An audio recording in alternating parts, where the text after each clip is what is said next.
Unnao rape case में कुलदीप सिंह सेंगार को death penalty मिल सकती है। ये सवाल आज सिर्फ एक लीगल डिबेट नहीं है, बल्कि एक पूरे देश के कॉन्शियंस को झंझोड़ने वाला सवाल बन चुका है। जब सुप्रीम कोर्ट ने उन्नाव रेप कन्विक्ट और former BJP MLA Kuldeep Singh Sengar को दिल्ली हाईकोर्ट से मिली बेल पर स्टे लगाया, तो एक बार फिर से ये केस हेडलाइंस में आया। लेकिन हेडलाइंस से परे ये कहानी एक सर्वाइवर की है और इसी कंटेक्स्ट में सबसे बड़ा सवाल उठा है। जब क्राइम इतना ब्रूटल हो, जब पावर का मिसयूज इतना खुला हो, जब विक्टिम माइनर हो और जब उसके पिता की हत्या तक हो चुकी हो, तो क्या डेथ पेनल्टी एक पॉसिबिलिटी है या फिर सिस्टम यहाँ भी किसी टेक्निकलिटी के पीछे छुपा जाएगा? सुप्रीम कोर्ट के बेल स्टे के बाद सर्वाइवर का रिएक्शन सिर्फ एक स्टेटमेंट नहीं था, वो एक इमोशनल आउटबर्स्ट था जो सालों से दबा हुआ था। उसने साफ कहा कि my father was killed in 2018 and since then his soul has not been at peace. My father will get peace only when the killers and the rapists are hanged. Only then will my father get justice. इस पूरे case का background याद करना भी बहुत जरूरी हो जाता है। 2017 में उन्नाव की एक माइनर लड़की के साथ रेप होता है और अक्यूज्ड कोई आम आदमी नहीं बल्कि एक सिटिंग एमएलए होता है। विक्टिम जब कंप्लेन करती है तो प्रेशर, थ्रेट और पावर का मिसयूज शुरू हो जाता है। 2008 में उसके पिता की डेथ हो जाती है, जिसमें बाद में सेंगार को कन्विक्ट किया जाता है और उसे अलग से 10 साल की सजा मिलती है। यानी ये सिर्फ एक रेप केस नहीं है, ये एक पैटर्न बन गया, पावर के थ्रू साइलेंस इम्पोज करना।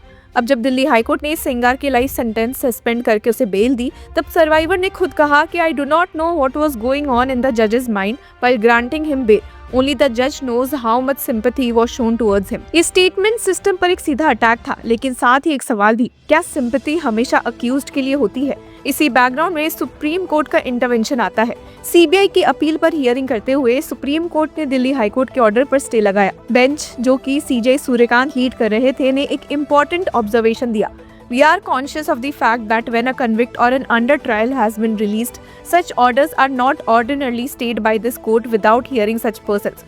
But in view of peculiar facts where the convict is also convicted for a separate offence, we stay the operation of the Delhi High Court. Supreme Court ने माना कि normally bell orders पर stay नहीं लगता, लेकिन ये case normal नहीं है। कोर्ट ने ये भी क्लियर कर दिया कि सेंगार दिल्ली हाई कोर्ट के ऑर्डर के बेसिस पर रिलीज नहीं होगा।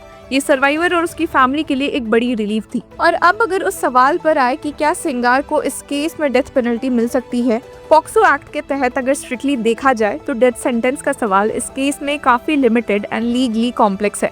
2017 के टाइम पर जब ऑफेंस हुआ था तब पॉक्सो एक्ट में डेथ पेनल्टी का प्रोविजन नहीं था।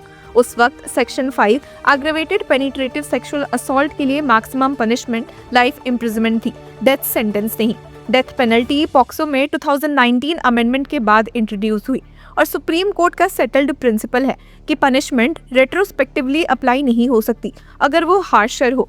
इसलिए सिर्फ पॉक्सो के बेसिस पर और सिर्फ रेप कन्विक्शन के लिए डेथ सेंटेंस लीगली सस्टेन करना मुश्किल है, चाहे क्राइम कितना ही ब्रूटल क्यों ना हो।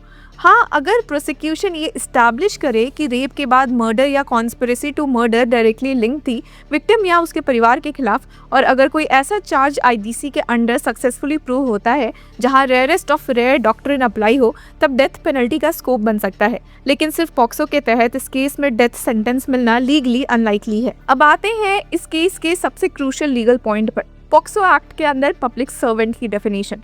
दिल्ली हाईकोर्ट ने अपने ऑर्डर में ये कहा था कि सेंगार, जो एक एमएलए था, सेक्शन 5 के तहत पब्लिक सर्वेंट नहीं माना जा सकता।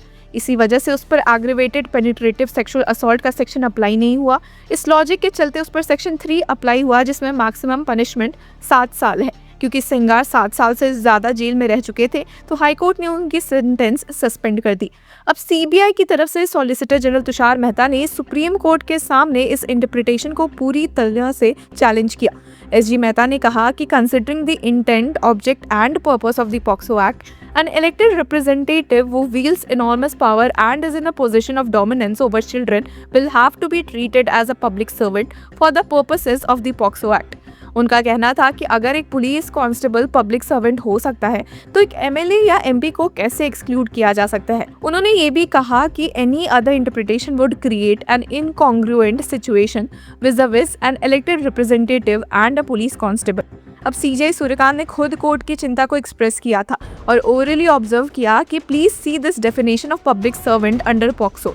We are worried that a constable shall be a public servant under the act, but a member of the legislative assembly will be excluded. ये ऑब्जर्वेशन सिर्फ इस केस तक लिमिटेड नहीं है बल्कि फ्यूचर के लिए भी एक इम्पॉर्टेंट सिग्नल है कि कानून की इंटरप्रिटेशन पावर के हिसाब से नहीं होनी चाहिए. एसजी तुषार मेहता ने कोर्ट के सामने अब ये भी हाईलाइट किया था कि विक्टिम सिर्फ 15 years and 10 months की थी जब ऑफेंस हुआ था. उन्होंने ये भी रिमाइंड कराया कि this convict was held guilty of murdering the father of the survivor. He is still in jail for that. I urge the conscience of this court to stay this order for the sake of the child who was a victim of this. ये argument सिर्फ कानून पर नहीं बल्कि court के conscience पर था.